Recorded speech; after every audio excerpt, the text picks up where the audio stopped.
Então hoje eu quero fazer uma ferramenta simples, que vai ser super útil para todos os marceneiros e de bônus nem é difícil de fazer. Percebi que para criar essa ferramenta precisarei fazer alguns gabaritos e ferramentas auxiliares. Acho que são 5, todos igualmente úteis e fáceis de fazer. Isso, na verdade, mostra bem como os meus dias geralmente são, mas eu prometo que vai ser uma jornada divertida, então vamos começar. Nós vamos dar uma volta completa, mas vamos começar falando sobre a ferramenta que eu realmente quero fazer como resultado final. Vamos chamá-la de Ferramenta 1. São apenas algumas tiras finas de madeira presas por um suporte, e só isso. Simples, certo? Nem tanto. Todas as tiras devem ser aplainadas manualmente até atingir uma espessura e acabamento lisos. Não me entenda mal, tenho vários batentes de aplainar que poderia usar para esse trabalho, como este ou aquele. Mas todos têm o mesmo problema, ficam acima das tiras, então não consigo aplainar toda a tira sem bater no batente, o que não é ideal. Além disso, como um problema bem pequeno, eu não posso deixar esses batentes de aplainar em cima da bancada enquanto faço outras coisas, porque eles simplesmente atrapalham. Na verdade, isso já me incomoda há bastante tempo, mas eu vim adiando fazer uma solução até agora. Então, o que eu realmente preciso é de um batente de aplainar que não só seja ajustável em altura, mas que também seja fácil e rápido de montar e guardar. Provavelmente 90% de nós precisa disso, então vamos fazer rapidinho antes de continuar. Agora, a maneira mais simples de fazer isso é pegar um pedaço de madeira e prendê-lo com um grampo na lateral da sua bancada. Assim, qualquer coisa que você quiser aplainar pode ser apoiada nele e pronto. Fica ainda mais fácil se você tiver um trilho em T ou ranhuras em cauda de andorinha na lateral da bancada. Bem, não é assim para mim. Meus trilhos ficam do lado da bancada onde eu teria que ser canhoto para usar o batente de aplainar. Então ele precisa ficar do outro lado, onde não há trilhos. Sei que poderia facilmente adicionar trilho ou ranhuras em cauda de andorinha. Outro problema é não querer usar 2 grampos o tempo todo para esse trabalho. Além de ter que pegá-los na gaveta sempre, quero desbastar manualmente e ainda tenho o problema de ficarem expostos, acabando esbarrando neles. Quero que o batente de desbaste esteja sempre presente, mas sem atrapalhar. Você vai ver! Para fixar, precisaremos de botões estrela, que são a melhor opção.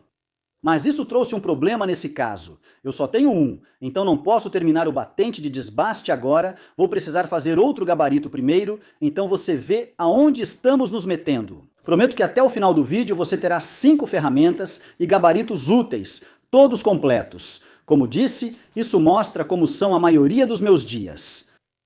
Com 2 projetos parados, agora precisamos fazer cavilhas de 20 milímetros. Eu sei, não grite comigo. Isso talvez não ajude com os botões em forma de estrela, mas de forma cíclica. Chegaremos lá. Preciso dessas cavilhas para encaixar nos furos do tampo da bancada, e o motivo ficará claro. Há gabaritos bem mais sofisticados em outros vídeos, mas eu estou optando pela maneira mais fácil e rápida de fazer esse trabalho bem feito, além de comprar as cavilhas, é claro, o que você pode fazer se precisar, e nessa ocasião, muito rara. Eu não vou mostrar todo o processo de tentativa e erro, só vou mostrar como eu fiz o trabalho. Primeiro de tudo, eu fiz um furo guia o mais reto possível e depois usei a broca Forstner de 20 milímetros, que foi a mesma que usei para fazer os furos originais. Ou então, é só pegar a broca Forstner, que corresponda ao tamanho da cavilha que você precisa para os seus furos. Depois de perfurar em um bloco grosso e resistente, leve isso para a sua serra de bancada, serra de fita ou serra circular e faça um corte de modo que o topo de cada um dos furos que você fez fique exposto. E você vai ver em um segundo. Tem um motivo para eu ter feito 2 furos aqui. Em seguida, você precisa preparar a madeira para fazer a cavilha. Eu cortei a minha um pouquinho maior do que o tamanho da cavilha que realmente preciso. Talvez 1,5 mm a 2 milímetros a mais. Você vai precisar afinar um pouco uma das extremidades para que ela caiba no mandril da sua furadeira.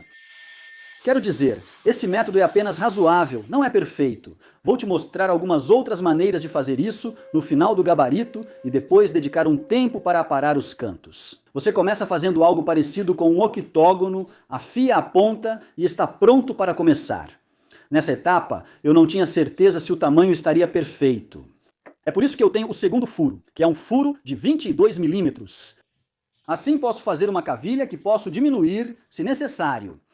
É apenas um experimento para ver o tamanho da cavilha que sai dos furos feitos nos testes. A principal lição que eu tirei disso foi: não use o mesmo grampo para segurar a madeira e a lâmina na própria mesa. Use um grampo na lâmina e outro na madeira para fixá-la à bancada. Assim, você garante máxima pressão para baixo na lâmina. Se você notar que está queimando muito, pode ser porque a lâmina está solta. Estou usando uma lâmina de plaina manual reserva. O ângulo da lâmina é importante, então teste para descobrir qual traz melhores resultados. Agora, apesar de toda essa abordagem experimental meio improvisada, eu consegui fazer uma cavilha funcionar e ela saiu. O furo de 22 milímetros com 21 milímetros de largura não está ruim, mas está um pouco grande demais. Passei a cavilha novamente pelo segundo furo, que fizemos com 20 milímetros e terminou com 19 milímetros. Bom, agora ficou pequeno demais e eu realmente deveria ter previsto isso, né? Está um pouco folgado para essa aplicação, mas vou guardar para usar em outras coisas no futuro. E é basicamente isso que eu quero dizer. Existem gabaritos melhores que você pode encontrar na internet para fazer esse trabalho, mas eu não queria perder muito tempo com isso. Esse é um método rápido e simples para conseguir uma cavilha que funcione. Só precisa experimentar um pouco, então aqui está o que eu fiz que deu certo. Peguei o furo de 22 milímetros que fazia a cavilha de 21 milímetros e só passei um formão de mão no topo. Ao remover algumas raspas grossas, só aproximo o ferro do formão ao centro do furo. Teoricamente, ao passar a madeira, terei uma cavilha menor. Não fica perfeito e não vou mostrar as cerca de 15 tentativas erradas em que testei o ângulo do ferro. Saiba que é possível, essa é uma forma de fazer, mas se quiser algo mais sofisticado, agora entendo. Como disse antes, ao cortar uma ponta pequena para o mandril da furadeira, percebi que esse método não é ideal, pois quebrou muito. Existem duas soluções. A primeira é tentar uma broca barata como essa. Este soquete barato da Amazon não é muito bem feito, mas serve para qualquer tamanho de porca. Coloque-o na ponta da madeira que deseja passar pelo tarugo. Isso deve dar aderência para passar pelo tarugo, ou parafuse um inserto roscado barato na ponta da madeira. Deixe a cabeça do parafuso exposta, fixe na furadeira e passe a madeira assim. Basicamente, faça o que funcionar para você para concluir o trabalho. E se você tiver uma furadeira velha, provavelmente ela vai ser melhor para esse propósito mesmo. Temos uma cavilha longa, precisamos cortá-la no tamanho certo. E se você já tentou fazer isso, pode ser bem complicado, especialmente se você quiser um bom resultado com um corte bem reto e cortes repetíveis. Vamos criar um gabarito para isso, e entre todos que fazemos, esse pode ser o mais fácil, versátil e útil. Faça um corte de cerca de 45 graus em um bloco robusto de madeira. Um pedaço de 2 por 4 já serve. Estou sendo vago com o ângulo porque, sinceramente, não é essencial ser totalmente preciso. Depois corte ao meio e monte em um bloco. Como em todo gabarito que faço, quero usar as cavilhas cortadas antes para fixar na bancada. Vale destacar que, como os furos de apoio da bancada foram feitos à mão, não estão perfeitamente espaçados. A grade é boa, mas os espaços entre os furos variam um pouco. Por isso, não posso ter dois pinos fixos em um gabarito, pois podem servir para um conjunto de furos, mas não para outro. Então, eu me inspirei no batente de plaina original que eu fiz, onde resolvi esse problema e é uma solução. Isso significa que eu posso então colocar esse gabarito em qualquer lugar em dois furos adjacentes, em qualquer lugar da minha bancada. Como você pode ver, o primeiro furo eu alinhei com um dos furos de apoio e depois o segundo. Eu aproximei 3 milímetros para que eles ficassem tecnicamente muito próximos para aqueles dois furos de apoio. Isso só nos dá margem agora, basta alongar um dos furos. E eu realmente achei que tinha ajustado o ângulo perfeito de filmagem aqui para esse corte. Não ficou tão bonito, mas é um bom comercial para uma furadeira. De qualquer forma, só saiba que eu fiz alguns cortes e alguns testes e funcionou. Estamos fixando os blocos de 45 graus no compensado. O importante é ficarem juntos e alinhados nas extremidades. Vou usar cola CA com cola de madeira para agir como grampo enquanto a cola seca. Porque, sinceramente, é praticamente impossível colocar grampos neles. A menos que eu fizesse um gabarito, mas não se preocupe, não vou entrar nessa furada. Dessa vez não, cola CA funciona bem. É um pouco exagerado, mas também pus alguns parafusos por baixo. Garanta que estejam embutidos para não riscar a bancada e encaixem na parte mais grossa da cunha. E agora podemos testar. De qualquer forma, precisamos cortar uma cavilha. E o fato de ela ficar quadrada, espero eu, bom, isso é um bônus. Se você perceber que a cavilha ainda está rolando enquanto você tenta cortá-la, basta forrar a cunha com cortiça de borracha nitrílica e um pouco de espuma, ou algo que aumente a aderência e suavize as bordas afiadas. Agora, a cavilha de teste está um pouco curta, então para a cavilha que vamos realmente usar, vamos garantir que ela tenha o comprimento certo.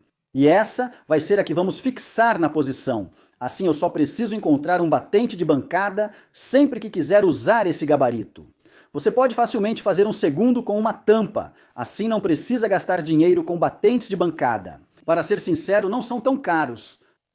O que estou fixando ficou bem justo, então só precisa de um pouco de cola. Depois te mostro um método para corrigir isso caso esteja solto. Mas o que acontece se você precisar de uma série de cavilhas todas do mesmo comprimento?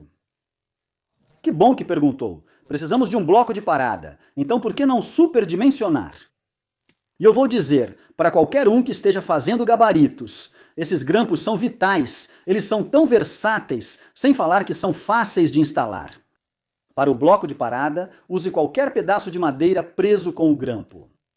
Eu já estava bem fundo nessa história nessa altura, então coloquei ímãs para nunca perder, porque aparentemente é isso que eu faço. Muito superdimensionado. Vamos testar rapidamente. Se notar que a cavilha prende no batente ao finalizar o corte, apenas reduza a profundidade do batente para resolver. Tudo bem, é compreensível você se perguntar onde esse gabarito se encaixa nos dois projetos em pausa. Prometo que está tudo ligado de alguma forma, confie em mim e vou repetir. Todos eles são realmente úteis por si só. Enfim. Certo? Então onde estamos? Temos um batente de plaina, mas não temos botões estrela suficientes. E tenho que dar o crédito por esse gabarito a um de vocês, o Pedro, para ser preciso.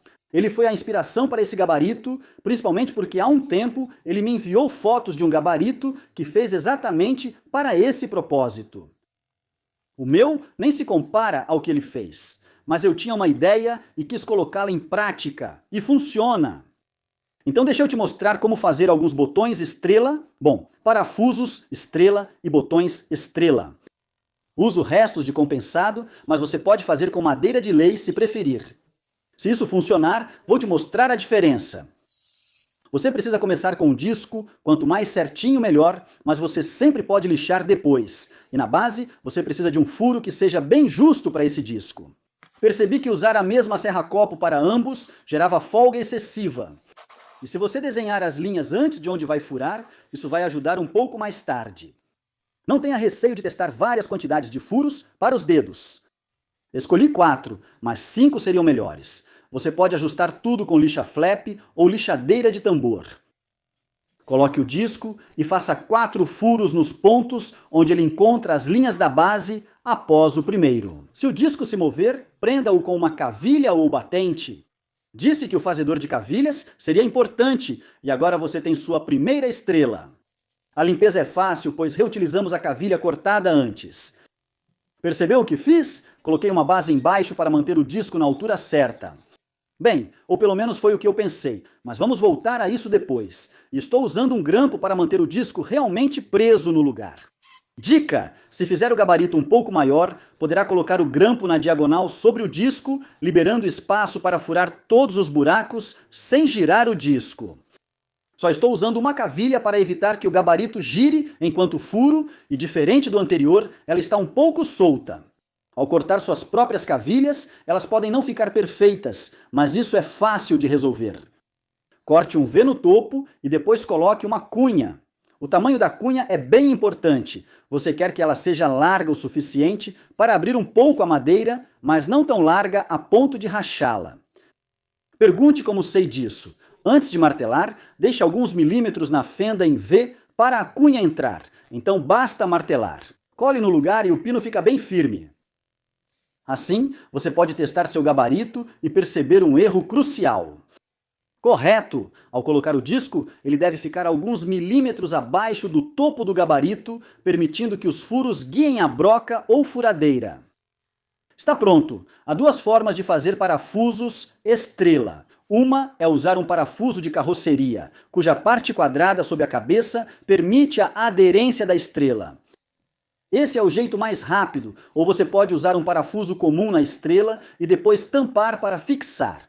Agora, acho esse jeito mais bonito. Outro motivo pelo qual eu sugiro que você faça o gabarito um pouco maior do que o meu. Mesmo com a cavilha no furo, o meu ainda escorrega quando estou furando. Coloquei a cortiça de nitrilo embaixo, o que já ajuda, mas para um resultado ainda melhor, pode adicionar um batente deslizante como antes. E ter espaço para isso é o melhor caminho. Então vamos dar uma olhada rápida nos parafusos estrela e nos parafusos estrela mais sofisticados, assim você pode decidir qual caminho quer seguir.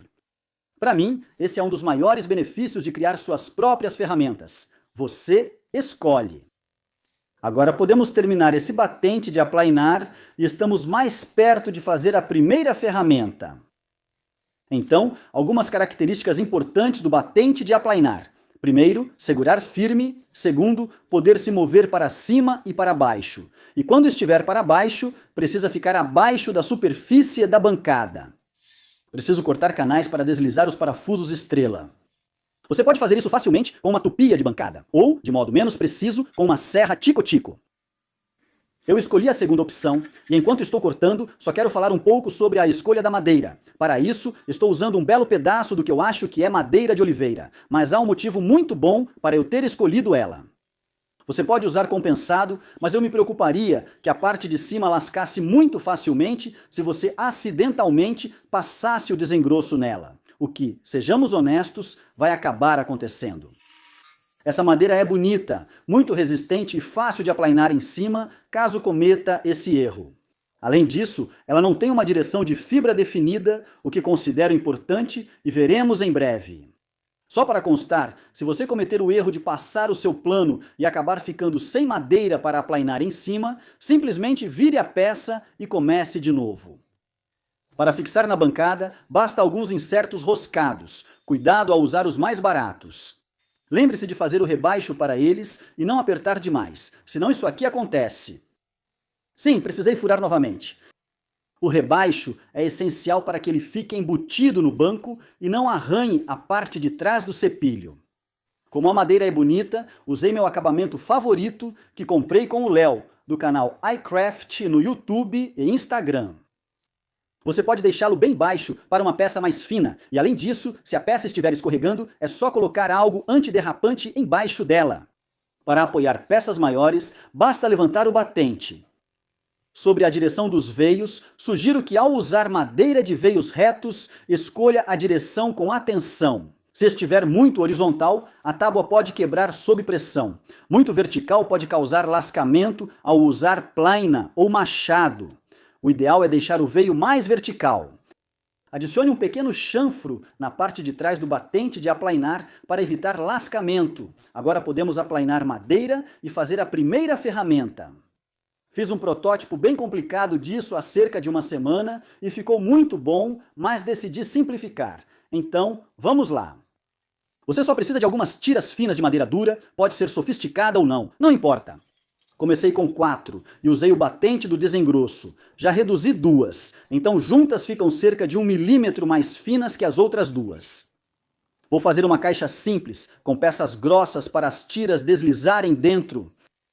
Estou tranquilo em colar tudo isso com cola CA aqui, só para poder agilizar as coisas. Se você for mais paciente que eu, a cola de madeira fixa melhor a longo prazo, mas leva mais tempo para secar. Então as tiras mais grossas formam a lateral da caixa e as tiras mais finas nós vamos usar um pouco mais tarde. E aqui vai um pouco sobre a ferramenta que eu vou fazer, enquanto eu colo tudo e deixo nivelado com a plena. Eu gosto de medir tanto quanto qualquer outro fazedor, e fitas métricas e réguas funcionam bem para muitos trabalhos. Quando faço medições referenciais, que sempre tento fazer, não preciso de números, pois só pego a medida de algo já construído ou de outra etapa da construção. E essa ferramenta, na verdade, é usada há décadas. Inclusive, o lugar onde eu mais uso é com caixas ou gavetas. Imagine que você fez uma caixa, cortou os encaixes para a base ou tampa e montou tudo a seco. Você precisa saber o tamanho certo para cortar a peça de madeira da base, mas uma trena não cabe nos encaixes e uma régua não é ajustável o bastante. Então, eu costumava usar apenas alguns pedaços de madeira de sobra presos juntos com um grampo, e isso funciona, mas às vezes você quer algo um pouco mais caprichado. Como pode ver, a cavilha cortada aqui é essencial para o botão fixar as tiras. Ok, você me pegou. Na verdade não é fundamental, e o batente de aplainar também não era preciso para as tiras. Mas espero que você concorde que ambos são realmente úteis e vão ser úteis em outros projetos. Faça esse botão do jeito que você quiser, use um botão em formato de estrela se for o que você tem, e agora você pode fazer um. Talvez faça um gabarito parecido, mas menor, para fazer uma estrela menor. De qualquer forma, precisávamos de uma solução rápida porque cometi um erro. A rosca do botão não estava alinhada. Mas tudo bem, é só prender na furadeira e usar como mini torno. Assim você deixa o visual mais sofisticado para a próxima etapa. Você pode colar uma porca no quadrado externo ou usar insertos roscados baratos como eu, que parecem feitos de manteiga. Você pode lixar até que fique do tamanho certo para que não ultrapasse para dentro do quadrado. Foi isso que fiz. Não sei o nome desse quadrado externo, se é caixa aberta ou alojamento. De qualquer forma, você sabe de qual parte eu estou falando, e eu sei que isso é um pouco grosseiro e provavelmente vai marcar as hastes. Deslizadores, ou seja lá como essa parte se chama. Mas como você vai ver em um momento, você pode substituí-los facilmente ou fazer peças sobressalentes. Minha primeira impressão foi que estava ficando grande demais para o que eu precisava, então cortei as hastes. Também moldei elas para que afunilassem nas pontas, permitindo que encaixassem em uma ranhura padrão de cerca de 5 milímetros. Arredondei mais as pontas delas. Não arredondei as pontas porque queria a extremidade plana como referência mais precisa, mas uma ponta também serviria. Vamos ser honestos, não preciso de mais objetos pontiagudos ao meu redor, e arredondado parecia menos preciso. Assim, escolheu-se uma ponta curta, plana e afunilada. Mas você não quer que elas fiquem caindo por aí quando você as solta. Então eu coloquei um pequeno bloco curto na ponta para evitar que isso aconteça. Ah, e pode deixar mais sofisticado com o mesmo acabamento que usei antes. Obrigado, Léo. Para mais versatilidade, corte comprimentos variados. Você vai se surpreender com as várias utilidades dessas peças e outras ferramentas que fazemos. Tiras longas servem para medições e as menores para trabalhos detalhados. Só para constar, usaria essas peças apenas para medições internas. Para externas, uso trenas e réguas. Só quero mostrar meu protótipo inicial para você ver minhas ideias. Nós evoluímos bastante. Isso aqui, na verdade, era para servir também como um compasso. Exagerado demais, você me diz. Essa foi minha jornada para criar a ferramenta. Exagerei um pouco para tornar a história mais interessante e incluir mais gambiarras. Com certeza elas são úteis? Com certeza. E não tenho dúvidas de que, se você chegou até aqui, não vai ter dificuldade nenhuma em fazê-las por conta própria. Cada uma é uma vitória em 30 minutos de oficina. Juntas, garantem um dia divertido de construção, talvez 2. O tempo não importa tanto. Eu realmente espero que isso tenha ajudado, ou pelo menos tenha sido divertido. Quero agradecer se você chegou até aqui e se já é inscrito, obrigado novamente. Se ainda está em dúvida sobre se inscrever, assista a um desses 2 vídeos parecidos com o que viu. Se quiser, clique neles. Te vejo por lá. Obrigado!